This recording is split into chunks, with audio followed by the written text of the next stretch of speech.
An American cybersecurity company has charged that China's People's Liberation Army is behind a years-long effort to steal American industrial and commercial secrets. The company, Mandiant, says about 100 American businesses were affected. It identifies the Chinese Army unit responsible, the city, and even the building where the hacking takes place.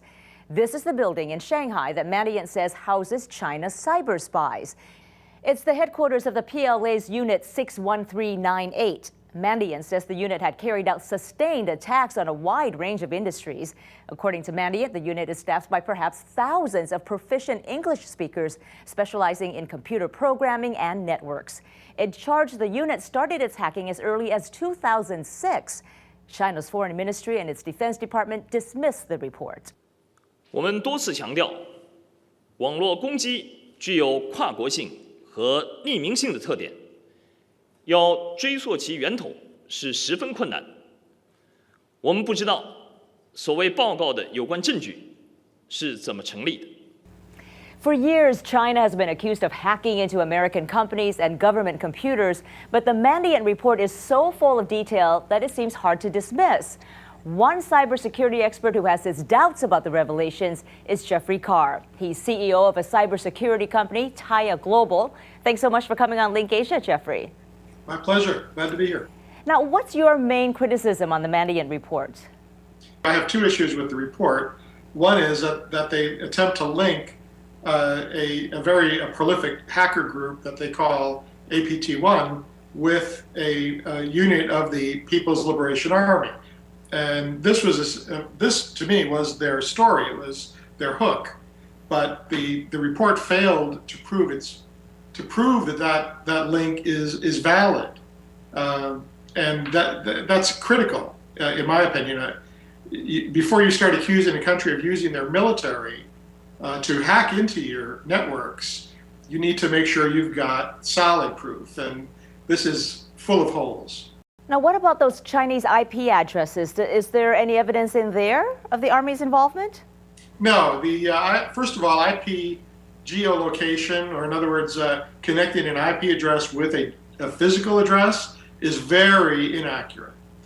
Secondly, they've only able to resolve it to a section of Shanghai. This Pudong area has 5 million people. It's a major metropolitan area and a leading city in terms of China's financial and business growth. So it's like saying that I can geolocate an IP address somewhere in Manhattan, but that's it.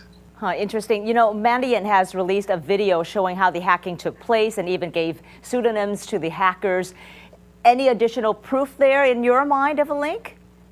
Well, no. I mean, we know that hacking takes place, and they very well may have identified some of the hackers involved. They have not tied any of those people to the People's Liberation Army, nor, and even if they had, we in the U.S. have seen individuals that either were employed by the U.S. government or formerly employed by the U.S. government that were involved in hacking activities.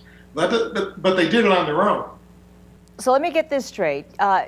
Obviously, you do not believe that the Mandiant report is accurate in trying to prove a link to the People's Liberation Army. However, do you believe that Chinese government agencies are involved in cyber espionage at all? Oh, sure. I would say definitely. In fact, not only China, and this is an important point. In Germany, for example, a WikiLeaks document revealed that the German government is more worried about France when it comes to cyber espionage than China. France tops their list. Really?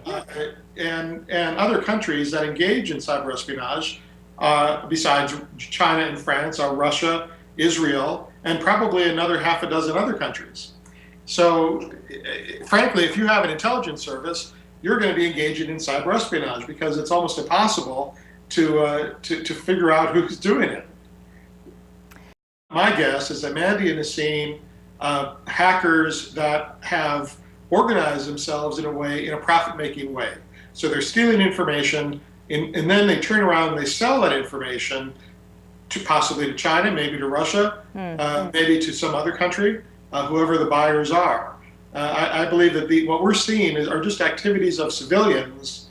It might be Chinese, might be from another country that are Chinese speakers, and using China as an obvious haven in order to shield their actual nationality or identity. Oh, very interesting. Well, the intrigue continues, that's for sure. Jeffrey, thank you. Great alternate perspective on the whole Mandiant report. Thanks for being with us. My pleasure. Thanks for inviting me. Jeffrey Carr is the CEO of Taya, a cybersecurity company. You can learn more about him on our experts page.